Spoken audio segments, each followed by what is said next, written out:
کہ کیا ہم نے اس کو وہ پاکستان بنانا ہے جو قائد اعظم کی سوچ تھی، جو کہ ایک دو قومی نظریہ تھا کہ ہم نے ایک عظیم عدل اور انصاف پہ نظام بنانا تھا، یا یہ کہ ٹاٹا برلا کی جگہ شریف اور زرداریوں نے یہاں پیسہ بنانا تھا آ کے، اس لیے تو پاکستان نہیں بنا تھا۔ تو وہ تو ایک پاکستان کے لیے ایک ایسا 2 نومبر ایک ایسا وقت ہے کہ ہم سمجھتے ہیں ہم اپنے ملک کی تقدیر بدل سکتے ہیں۔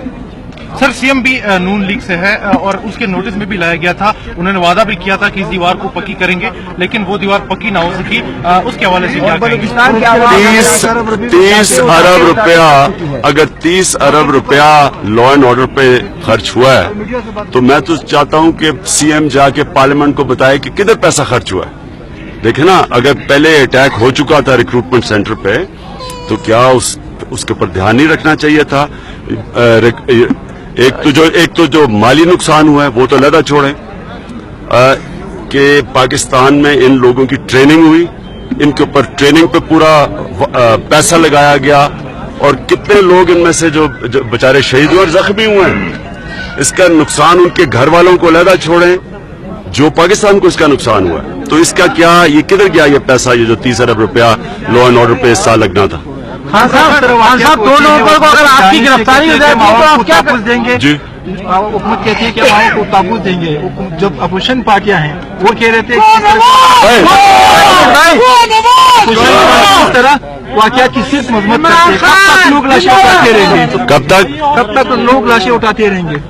میں یہ بہت بڑا سوال ہے یہ۔ میں اب مجھے 11 سال میں اسی طرح ہسپتالوں میں جاتا ہوں، میں مریضوں کو دیکھتا ہوں، ہم فاتحہ پڑھتے ہیں، 11 سال ہو گئے اس کے۔ اس کی بہت بڑی وجہ یہ ہے، ایک تو ہم نے غلط کسی اور کی جنگ میں شرکت کر کے اپنے آپ اوپر عذاب لے کے آئے ہیں، لیکن دوسری ایک بہت بڑی وجہ ہے کہ ہماری جو حکومتیں ہیں ان کی توجہ نہیں ہے۔ نیشنل ایکشن پلان پہ ساری پارٹیز نے سائن کیا ہوا ہے، کیوں نہیں وہ امپلیمنٹ ہو رہا؟ اور نیشنل ایکشن پلان میں ایک بہت بڑی بات کی گئی تھی کہ کرپشن اور دہشت گردی کا نیکسس، جو آرمی چیف بھی کہتے ہیں، کرپشن اور دہشت گردی کا ایک نیکسس ہے، کہ کرپشن کے پیسے سے ایک زیادہ چانس ہے دہشت گردی کے بڑھنے کی، کیونکہ کہیں سے فنڈز ملتے ہیں نا دہشت گردوں کو۔ اور دوسری چیز کہ جو باہر کی ایجنسی، خاص طور پہ را، جو یہاں کے چیف منسٹر نے بھی کہا ہے کہ را کی ایکٹیویٹیز ہیں بلوچستان میں، جو جب جاسوس پکڑا گیا، تو کیا یہ پرائم منسٹر کو انٹرنیشنل فورم پہ نہیں اٹھانا چاہیے تھا؟ ہر جگہ نریندر مودی پاکستان کو کہتا ہے دہشت گرد ہیں، کوئی فورم نہیں چھوڑتا پاکستان کو یہ کہنے کے لیے کہ ہمارا ملک دہشت گردی کرتا ہے ہندوستان میں اور کشمیر میں، جبکہ کشمیر کی وجہ سے، کشمیر میں جو ظلم کر رہے ہیں اس کی وجہ سے رد عمل آتا ہے ہندوستان میں۔ یہاں بلوچستان میں، اور ہمیں پتہ ہے کہ ایم کیو ایم کو را سپورٹ کرتی تھی، ہمیں پتہ ہے، برطانیہ میں بھی پتہ ہے، بی بی سی میں وہ اون بینٹ جونز نے اس کے اوپر بار بار کہا کہ جو ایم کیو ایم ہے اس کو پیسے ملتے تھے را سے، یہ ساری حکومتوں نے اس کی سپورٹ کی ایم کیو ایم کو، پتہ ہوتے ہوئے کہ را ایک باہر کی ایجنسی ہمارے ملک کے اندر آپریٹ کر رہی ہے، اور ہم ان لوگوں کے تھرو، ایم کیو ایم کے تھرو، اور یہاں بلوچستان میں 2 نومبر کو اگر آپ کی گرفتاری ہے، 2 نومبر کو پاکستان بنے گا اور پاکستان میں یہ سب کچھ ہوگا، تمام صورتحال ہے، اور جو آپ کے سامنے آپ کہہ رہے ہیں کہ را بھی ایگزسٹ کر رہی ہے، اور بلوچستان میں بھی جو ہے نا وہ جو